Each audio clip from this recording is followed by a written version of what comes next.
A Bíblia diz que se o Senhor não edificar a casa, em vão trabalham os que edificam. Eu conheço casas riquíssimas. Eu conheço mansões. Ali não tem vida. E eu conheço casais e famílias que moram numa meia água, chão batido. E ali explode alegria, explode felicidade. Porque a felicidade de um casal não está no ter, está na presença de Jesus com eles. Eu quero encorajar fortemente você que está aqui hoje a convidar Jesus, não apenas para ser um hóspede de um período, de uma semana, ou de uma necessidade especial, mas de ser o amigo de vocês, o conselheiro de vocês. Paulo, escrevendo aos Efésios, na sua oração, capítulo 3, ele diz que assim habite Cristo em vosso coração pela fé. E a palavra habitar, na língua grega, que Paulo usa, não é habitar de um hóspede. Eu estou aqui em Manaus, estou hospedado num hotel, mas vou embora. Eu não sou o dono daquele quarto, eu não arrumei aquele quarto, eu não posso mudar nada naquele quarto, eu não posso dispensar os móveis que estão lá e trazer outros. Eu estou indo embora. Eu não tenho domínio, controle sobre aquele apartamento. A palavra que Paulo usa, e assim habite Cristo no vosso coração, não é essa palavra do turista, que vem, que passa e que vai. Não. A palavra lá é para o dono da casa. É aquele que tem as chaves de todos os cômodos da casa. É aquele que pode jogar os móveis de Tobias fora, como fez Neemias. É aquele que tem controle e domínio sobre todas as áreas da casa. Não basta você convidar Jesus para apenas participar em alguns dias da sua vida conjugal. Você precisa entregar todas as chaves da sua vida, do seu coração, da sua casa, da sua família para Jesus. Ele precisa ser o amigo, ele precisa ser o conselheiro, ele precisa ser o consolador, ele precisa ser o Senhor da sua casa. E essa é a primeira condição para os milagres de Jesus acontecerem no seu casamento. A segunda coisa que eu quero destacar, e essa é muito séria. A segunda lição é que mesmo quando Jesus está presente, problemas acontecem na nossa casa. Vejam vocês que Jesus está presente nesse casamento e faltou vinho. É preciso distinguir o que é vinho para lá e o que é vinho para cá, porque quando você fala em festa para nós falamos de algumas horas de festa. Você tem uma cerimônia na igreja, como disse ontem, aí vai para um rico cerimonial, e lá você tem tantas horas para fazer a sua festa. Naquela época as festas duravam dias, às vezes uma semana. E a cultura do oriental, ainda hoje, é fartura na mesa. É uma vergonha você convidar alguém para sua casa e não ter comida, e não ter provisão. E você falhar no cálculo, e falhar na administração, no planejamento. E o problema é que aquela família dá uma festa de casamento, e no meio da festa, a principal provisão, que era o vinho, que era a bebida, acabou. E vinho na Bíblia é um símbolo de alegria. Faltou alegria no começo do casamento. E Jesus está presente. O que significa isso? Significa, irmãos, que o fato de você ser crente não necessariamente representa que você não vai ter problema, que você não vai enfrentar luta, que você não vai lidar com uma crise no casamento, que de repente a alegria pode ir embora. Há muitos casamentos, inclusive dentro da igreja, adoecidos. Há muitos cônjuges, mesmo crentes, salvos, que vão morar no céu. Estão vivendo uma luta, uma batalha terrível aqui na terra. O diálogo já foi embora. O afeto já acabou. O romantismo já não existe mais. O diálogo já não é tão prazeroso mais. A convivência não é tão saudável mais. Casais que estão se tolerando, casais que estão aí se arrastando, casais que estão adoecidos. Casais que perderam a alegria, o encanto da vida conjugal. Casais que estão aí há meses sem ter intimidade. O vinho da alegria acabou. E eu quero dizer para você que é possível que mesmo você sendo um casal crente, vocês sendo um casal crente, vocês estejam lidando com algum tipo de falta nessa relação, nessa festa, nessa convivência. Mesmo quando Jesus está presente. Então, se você está passando por alguma dificuldade, não pense que você é uma exceção da humanidade. Problemas iguais ao seu estão se repetindo por aí. Não é o ideal. Houve uma falha de planejamento. Houve uma frustração, porque a festa está para entrar em colapso. A família está para passar uma grande vergonha.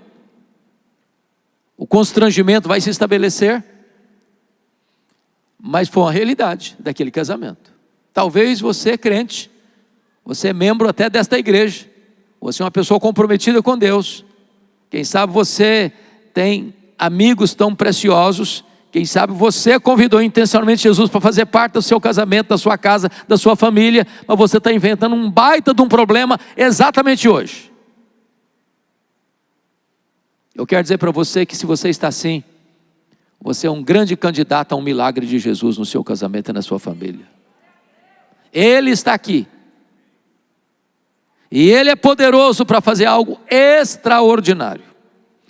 Terceira coisa que eu chamo a sua atenção é a necessidade de você identificar o problema do seu casamento, da sua família, o mais breve possível.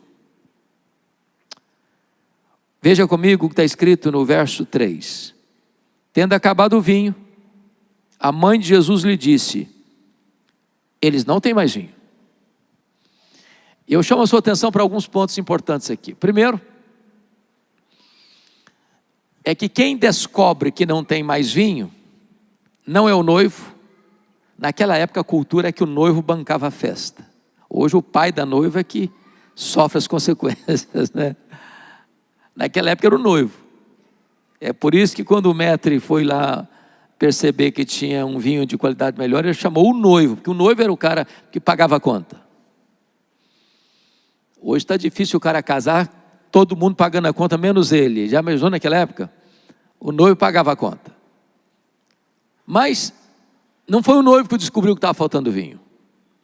Não foram os garçons, os serventes que descobriram que estava faltando vinho. Não foi o maître da festa que descobriu que estava faltando vinho. Quem descobriu isso foi uma mulher, foi Maria.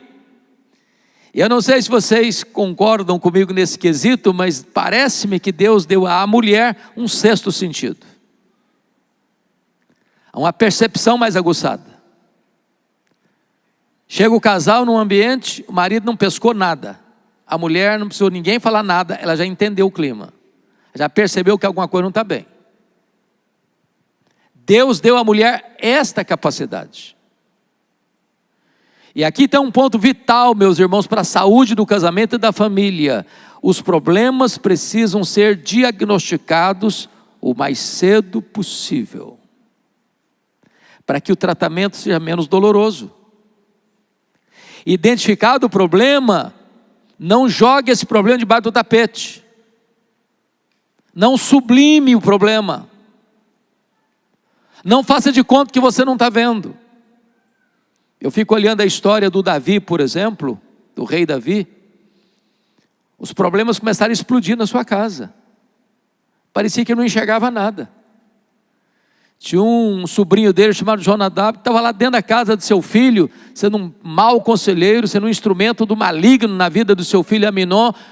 E o Aminon está emagrecendo, todo mundo está vendo que o Aminon está emagrecendo, Davi não vê nada.